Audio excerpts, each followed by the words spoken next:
자, 소상공인 정책자금 7월 지원 발표가 드디어 떴어. 놓치면 정말 완전 후회합니다. 자, 이거 시간과의 싸움이거든요. 빠르신 분들이 제가 돈 버는 거고 이긴다고 말씀드렸죠. 소상공인 정책자금 직접 대출 접수 일정이 나왔거든요. 자, 첫 번째 혁신성장 촉진자금, 두 번째 일시적 경영애로자금, 세 번째 제도전 특별자금, 네 번째 민간투자 연계형 매칭융자.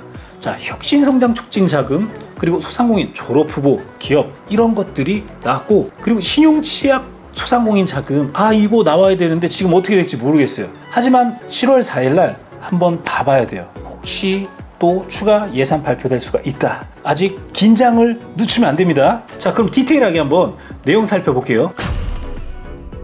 자, 보면 이 소상공인 정책자금이라는 사이트에 내가 구글이나 네이버에서 검색하면 들어올 수가 있습니다. 거기서 보면 지금 직접 대출 접수 일정 안내가 바로 공고가 떴거든요. 근데 여기서 신용취약 소상공인 자금이 지금 마감이라고 떠 있어요. 7월 달에 잘하면 안 열릴 수도 있다. 좀 좌절이 아닌가 싶기도 합니다. 우리 오랫동안 기다리신 대표님들 많으실 텐데, 이번에 이재명 대통령이 되면서 다시 예산 편성이 돼서 나올 줄 알았는데 이거 안 나오는 거 아닌가? 그런 생각이 드네요. 자, 한번 이 내용을 한번 우리가 공지사항 공고문을 들어가서 한번 확인해 보도록 하겠습니다. 자, 혁신성장 촉진자금, 일시적 경영애로, 제도전 특별자금, 민간투자 연계형 매칭융자, 혁신성장 촉진자금, 소상공인 졸업후보 기업, 자, 신용취약 소상공인 자금, 이렇게 한번 살펴보도록 하겠습니다. 여기에 보면 날짜가 좀 적혀 있어요. 현재 접수 현황을 보면, 자, 7월 1일 화요일 오전 10시에 혁신성장 촉진 자금이 열리고, 그리고 25년 7월 7일 월요일 오후 6시에 일시적 경영애로 자금, 그리고 제도전 특별자금 상시 접수하고 있다. 그리고 민간투자형 연계 매칭 융자, 그것도 상시 접수, 그리고 혁신성장형 소상공인 졸업후보 기업, 이게 상시 접수로 되어 있는데 그 이유가 요건이 뭔가 안 맞게 정책이 나왔다 라고도 볼 수가 있겠죠. 그리고 대리대출, 이 부분도 7월 1일부터 또 오전 10시에 접수가 시작되죠. 그리고 대리대출에서도 긴급경영 안정자금, 일시적 경영애로라고 있습니다. 그리고 청년고용 연계자금, 장애인기업 지원자금, 소공인 특화자금, 대환대출. 자, 우리가 이런 정책을 미리 살펴봐 놨다가 나에게 맞는 이런 정책자금이 어떤 건지 살펴보고 준비했다가 출발해야 됩니다. 단 여기 맞춰서 업로드라든지 사업계획서라든지 이런 내 사업장에 맞춰서 기획해서 잘 해야 된다, 이런 맹점이 존재한다는 거, 그 부분만 인식하시면 좋을 것 같습니다. 그럼 한번 우리 공지사항에 공고문을 한번 살펴볼까요? 자, 6월 26일 날 발표된 혁신성장 촉진자금 보면은, 자, 혁신성장 촉진자금 신청 자료 안내라고 나오죠. 한번 같이 공고문을 볼게요. 자, 한번 볼게요. 소상공인의 디지털 격차 해소 및 혁신형 소상공인 성장 기반을 마련하겠다. 자, 여기서 우리가 혁신성장 촉진자금에 바로 수출 실적이 있는지, 2년 연속 매출이 10% 이상 상향이 됐는지, 그리고 스마트 공장 도입을 했는지, 강한 소상공인 로컬 크리에이터 이수한 기업인지, 소상공인 졸업후보 기업이라든지, 아니면 수출 소상공인, 최근 1년 이내 직간접 수출 1000불 이상인 소상공인. 요즘에 수출 실적이 있으면 이런 거 굉장히 밀어주는 그런 사업 파트 중 하나 아닌가 싶습니다. 2년 연속 매출 10% 이상 신장이 됐다면 신청할 수 있다. 이 위 내용과 똑같이 보시면 되는 거고요. 그리고 스마트 공장 도입, 자동화 시스템 공장을 도입하면 내가 이런 또 혁신형 소상공인 정책자금 받을 수 있다. 근데 이게 스마트 공장 수준 확인이라고 레벨 1부터 5까지 있습니다. 이게 중소기업기술정보진흥원에서 수준 확인, 위탁기관에서 스마트 공장 수준 확인, 레벨 1에서 5등급까지 취득한 그런 기업을 대상으로 지원해 주는 겁니다. 저희 인증받은 전문가 중에 이것만 전문적으로 인증해주는 그런 팀장님도 계시거든요. 이거를 받으면 무조건 프리패스로 받을 수가 있다. 자, 스마트 공장 보급 사업에 참여해서 확인, 도입된 기업을 대상으로 또 지원하고 있고, 자, 강한 소상공인 로컬 크리에이터, 선정된 소상공인, 그리고 소상공인 졸업후보 기업, 소기업 매출의 30% 이상이면서 상시 근로자가 최대 2명 적은 소상공인, 여기 밑에 자세히 나오거든요. 무슨 말이냐면 3억 원 이상에서 10억 원 이하, 그리고 소상공인 상시 근로자가 3명 이상에서 5명 미만, 3명에서 5명 사이면 된다라는 거예요. 그리고 여기 아까 위에는 혁신형이라고 해서 이렇게 나눠져 있잖아요. 근데 밑에를 보면은 일반형이라고 해서 바로 스마트 기술, 우리 테이블 오더라든지 로봇 서빙 로봇이라든지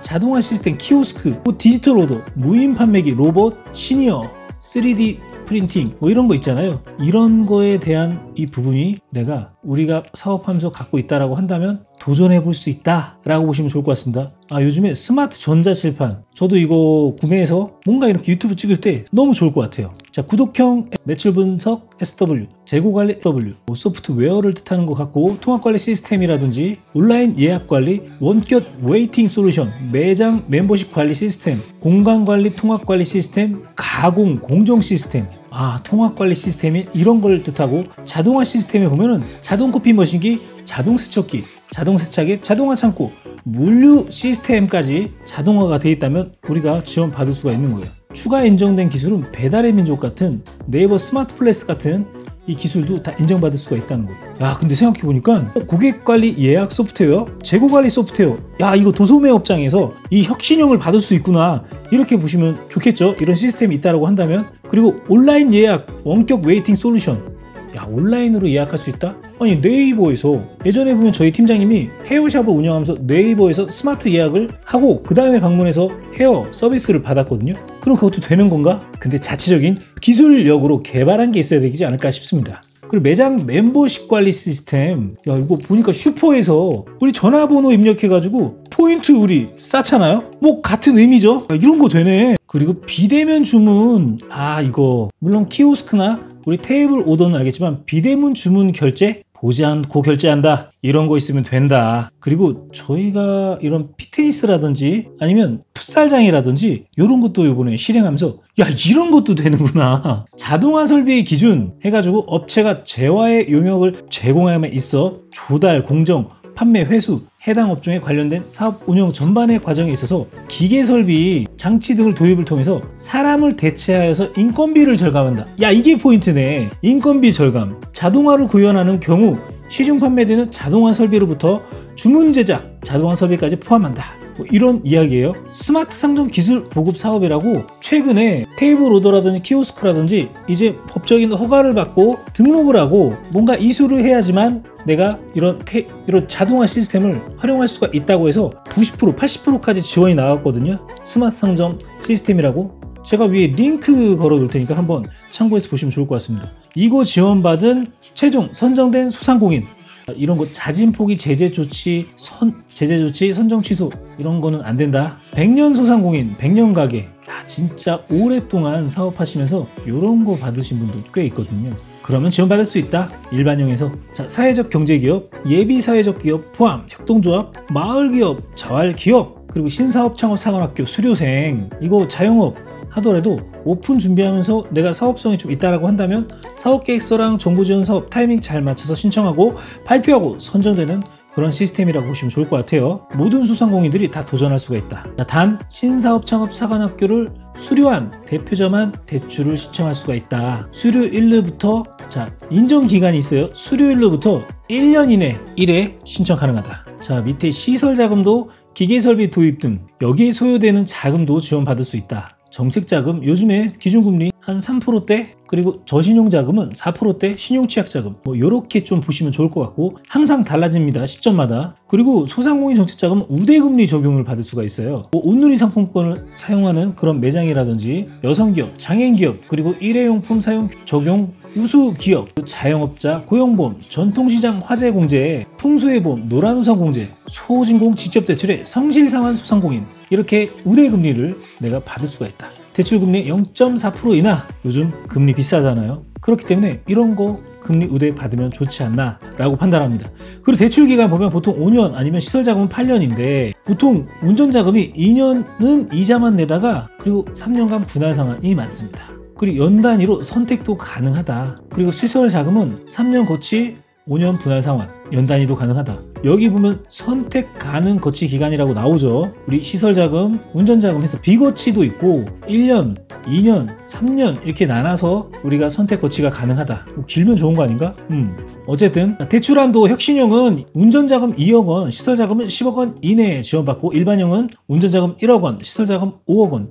혁신형이 2배네. 그렇게 보시면 될 것 같고, 자, 신청 사이트는 소상공인 정책자금 사이트에 와서 신청하면 된다. 공고문에도 나와 있죠. 접수 방법은 온라인으로 다 신청을 할 수가 있습니다. 그래서 나이가 좀 있으신 분들이나 자영업 하면서 너무 바쁘신 분들, 그리고 컴퓨터에 이런 PC에 능하지 않는, 온라인에 능하지 않는 분들은 직접 못하는 경우가 많습니다. 그럴 때는 어쩔 수 없이 전문 컨설팅 회사에 위탁하는 경우가 굉장히 많죠. 어쨌든 승인이 나면 전자약정을 하고 진행을 한다. 자, 신청기간 7월 1일 10시. 자, 레디. 그리고 거의 보통 일주일간 합니다. 7월 7일 월요일 6시까지. 자, 근데 우리가 대출을 신청할 때 컨설팅을 위탁을 맡더라도 이 부정청탁, 금품수수 등 금지 관한 법률을 위반하면 안 된다라고 얘기합니다. 제3자 부당개입. 이런 걸 되게 예민하게 보거든요. 특히 소상공인진흥공단이 굉장히 심합니다. 예를 들어서 말씀드리자면 여기에 계약 불이행, 성공 조건부로 계약을 체결하고 수수료를 선지급 받은 후에 대출을 실패 시 선지급금을 선지급금 반환 청구에 응하지 않는 경우, 그러면 사기잖아요. 여기 나오죠. 형법 제347조에 의한 사기에 해당이 된다. 이 피해 유발 행위, 바로 이게 제3자 부당행위에 속하는 겁니다. 그러니까 성공 조건부로 무슨 계약을 맺고 하는 곳이 있어요. 말이 안 되거든요. 다 컨디션마다 다르고, 만약에 지금 컨디션이 안 되면 내가 어떻게 준비해서 해야 되는지 이런 거 하는 게 컨설팅이거든요.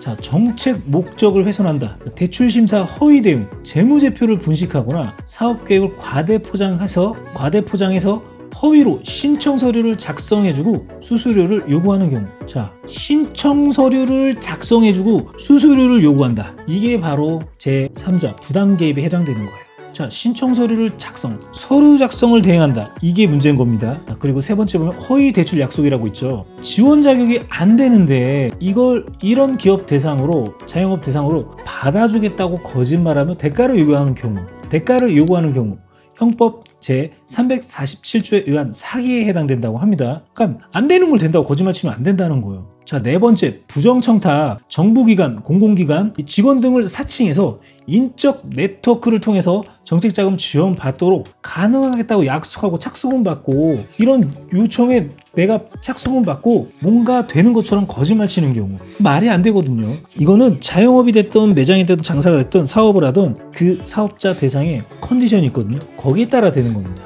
근데 좀 부족한 건 채워서 수정해서 할 수 있거든요. 자, 정부기관 등 사칭, 여기 나온다. 제3자가 정부 공무원의 공공기관 직함 명함을 임의로 사용하거나 허위 정책자금 관련된 직원을 사칭하는 경우. 자, 공무원 자격 사칭 형법 제118조에 나오거든요. 그러니까 아는 사람이 있대, 자기는 라인이 있대, 이런 직접 대출 정부 기관을 통해서 이때 거짓말이야.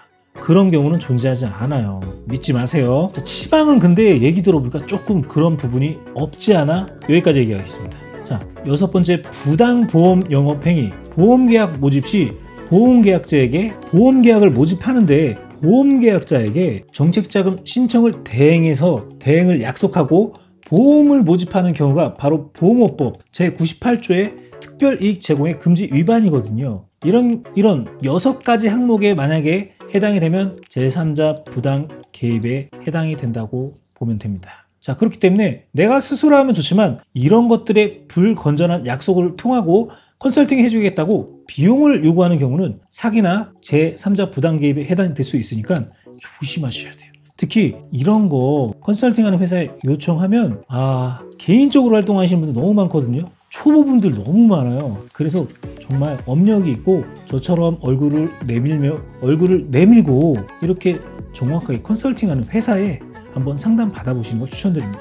자, 여기까지 말씀을 드리고, 지원 대상엔 상시 근로자. 자, 지원 대상을 한번 보자면 상시 근로자, 업종별 상시 근로자 기준이 좀 다르거든요. 여기 밑에 보면 업종별 상시 근로자 기준이 있죠. 제조업, 건설업, 운송업, 광업은 10인 미만, 이외의 업종은 5인 미만이다. 10인 미만까지는 소상공인 정책자금 신청할 수 있다 이건데, 지금 위에 제조업, 건설업, 운송업, 광업 이 외에는 5인 미만까지만 된다는 이야기예요.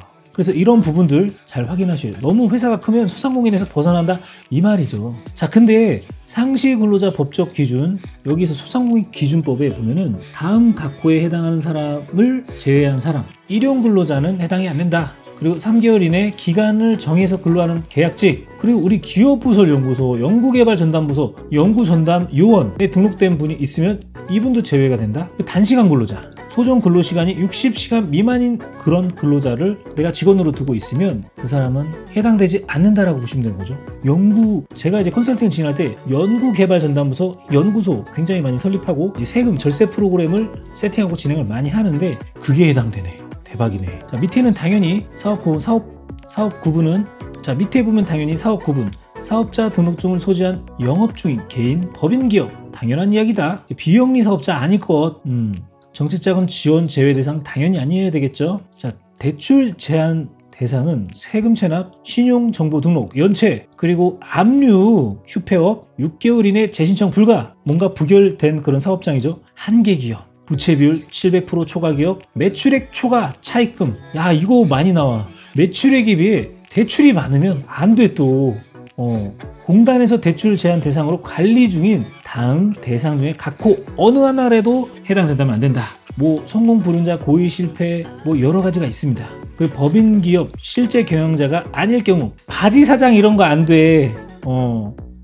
그리고 법인 기업 책임 경영 심사 관련 제한, 책임 경영 심사 결격 요건의 한 항목이라도 해당되면 안 된다는 거예요. 자, 보통 지분율 때문에 많이 이런 문제가 일어납니다. 5년 이내 소상공인 정책자금을 3회 이상 지원을 받았을 경우는 안 될 수가 있다. 단 특별경영 안정자금이라든지 시설자금의 경우는 3회 이상 지원받는 기업이라도 가능하다. 그리고 소상공인 졸업후보 기업에 대해서도 적용하지 않는다. 밑에는 한번 읽어보시면 좋을 것 같고요. 제출 서류는 다 업로드하고 자동 스크래핑이랑 여러가지 내가 준비해야 될 서류들이 많거든요. 이것까지 설명하면 밤새야 되는 거 아닌가 싶습니다. 자, 밑에 디테일한 내용 한번 살펴보시면서 내가 해당되는 게 있는지 우리 공문을 통해서 이렇게 같이 함께 살펴봤습니다.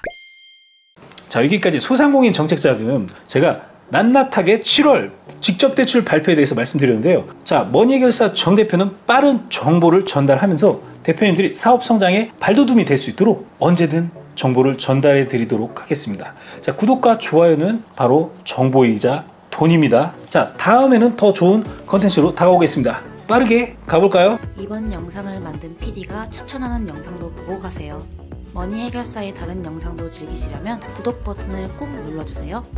이번 영상을 만든 PD가 추천하는 영상도 보고 가세요. 머니해결사의 다른 영상도 즐기시려면 구독 버튼을 꼭 눌러주세요.